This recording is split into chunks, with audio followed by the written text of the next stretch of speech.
Well, good morning, everybody. Welcome back to another episode of Dirt Green Steel. So today we're going to run up to Worthington Ag Parts, and we're going to get some parts for our 1660 Case IH combine and my L2 Gleaner. We're going to price an unloading auger for the L2. We're going to get the pieces that are missing that hold the key stock grates in for the 1660 and a few other small things. And I'm going to check on a bottom screen for the L2 and the PTO shaft that I need off of a John Deere bean head to run my 6-row corn head that I just got for the L2. So it's going to be a busy morning. I get Dad and Dad strength, and we're gonna head out and get those combine parts. I mentioned before in the video of fixing the key stock grates that we were going to look at a low boy, and that's why we didn't get back to get the key stock grates put in. Well, ended up going up yesterday and picking that low boy up. So I got me a new wagon to haul stuff on. Pretty excited about that. So we're gonna get going here as soon as Dad's strength gets here and see if we can find those parts we need today. So we're in the shop now, and I don't know what Wilson's deal is this morning, but he keeps meowing like crazy. I don't know if there's a rat in here or something he's trying to tell me or what. Maybe a rat that he can't handle. He wants me to go get a gun and shoot it. But anyways, we started to repair the top of the rotor cage above the key stock grates, and we're waiting to get the rest of the parts to put them in there, and we're probably going to weld quite a bit of it up just to give it some extra strength, because like I said before, it's probably fatigue that broke most of that. So we're going to build it up and repair it the best we can. Maybe next season we'll get a whole rotor cage and put in here and just change it out. But I think if we weld it up real good, we're not going to have any issues. So as you can see, we've got this combine tore all apart. Feeder house here, rotor over there. It made it a lot easier to crawl up in here having it all tore apart. So, and we were able to, while we had it apart, we were able to check the hub on the end of the rotor. So everything looks good there. I got the Gleaner outside up to this door, and I changed the micro switch on the thresher door. So when that pops open, now it alerts me in the cab that that door is open, which that was one thing that I'd never fixed. And I'd always have to check it all the time, make sure that door hadn't popped open. Well, now I've got the micro switch now, so when it pops open, it tells me in the cab right away. So that's going to be pretty nice. So anyways, I'm going to go put some fuel in the truck, and we are going to get on our way this morning.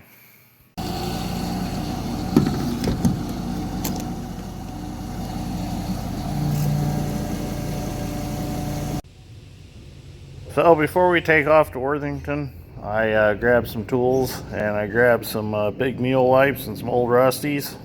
This stuff is wonderful to take with you to wipe your hands with and to get rusty stuff apart.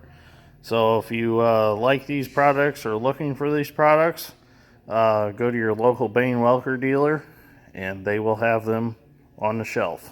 Very good stuff. I love using these. These things are great.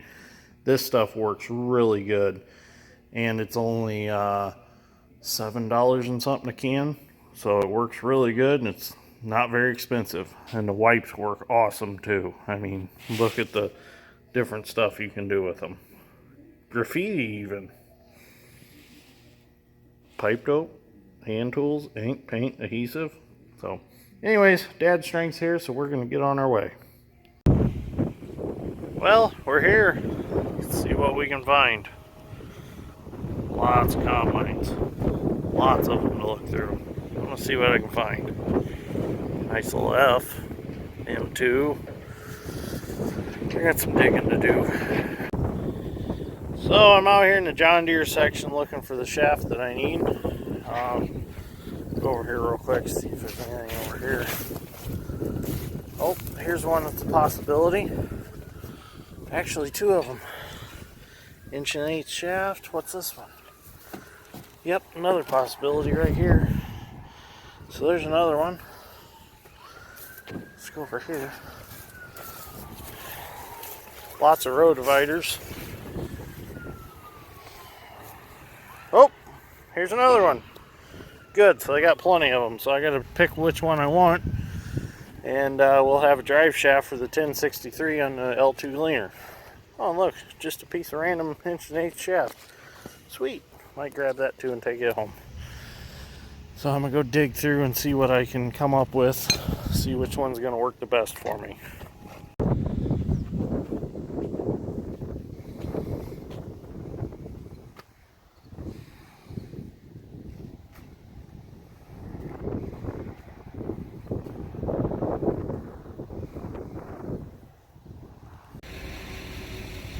Poor old girl's seen better days.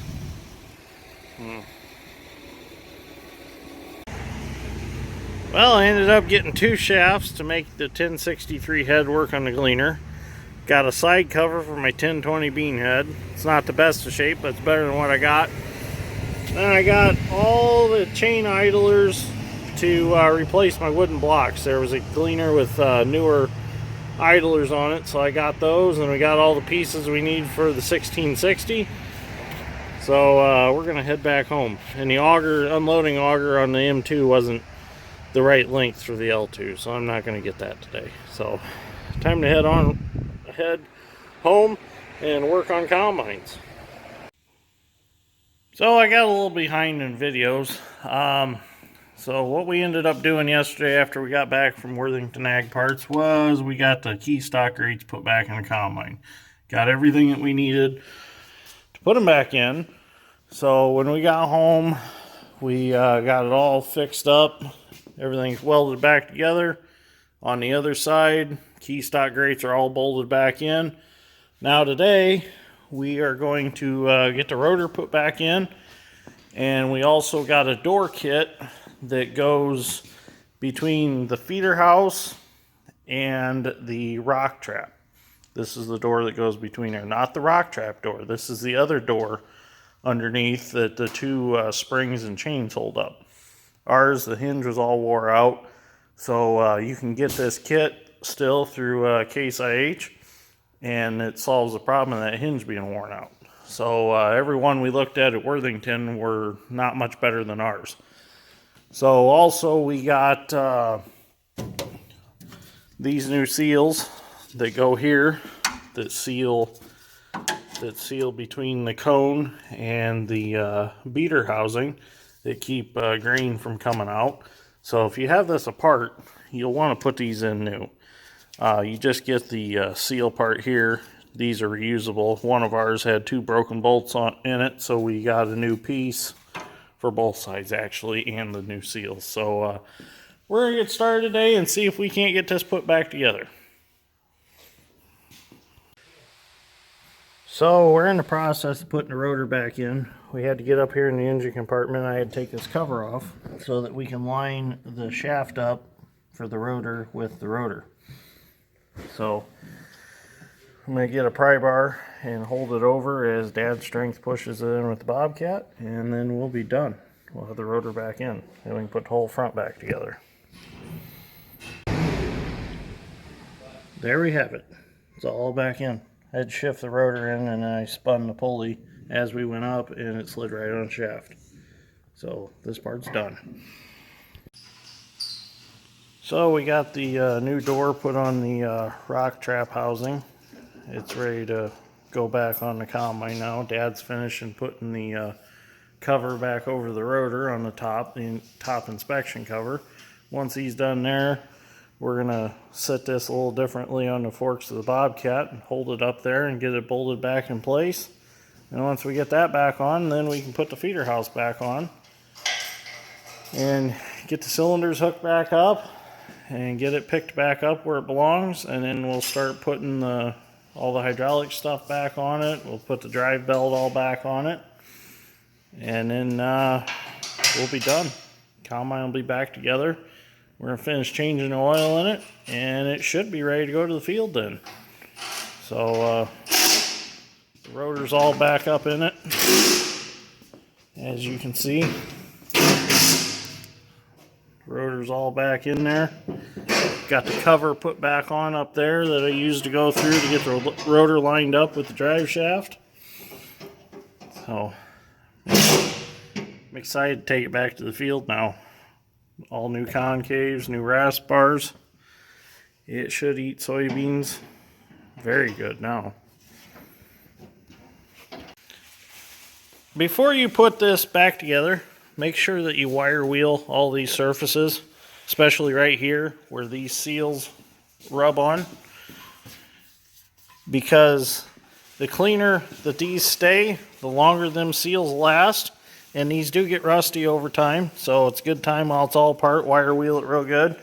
And then if you wire wheel these real good, it'll go together a lot easier than it came apart. Because if you remember from the last video, I had kind of a hard time prying it all apart. Well, if you keep these clean, they'll come apart easier the next time. You found a Tootsie Roll? You found a Tootsie Roll. His day's made now. He found a Tootsie Roll. Okay, let's get this put back up in here and let's get this combine back together. You gotta move your little door. Yeah, you probably should move that. Throw that out in the scrap pile. Well, I got a little behind in videos. Everything came together really fast. Got the cylinders put back on, got the feeder house all back on, and I just failed to take videos. I apologize for it. But there's just a few tiny little things that we're going to tie up on it. A few loose ends, change the engine oil in it, and it's ready to go back to the field. So it's quite the project. Got it done pretty quick, and it's gonna be like running a new combine now. We even changed the rotor bearing while we had that all apart because the rotor bearing sounded rough, but she's ready to go again. So as soon as this rain quits and stuff dries off, we're gonna get the bean head put on this one and get the bean head put on the Gleaner. And well, I got the cab kit to put in the Gleaner yet. A few small things I need to fix. I've been working on it off and on between rains outside and getting it ready.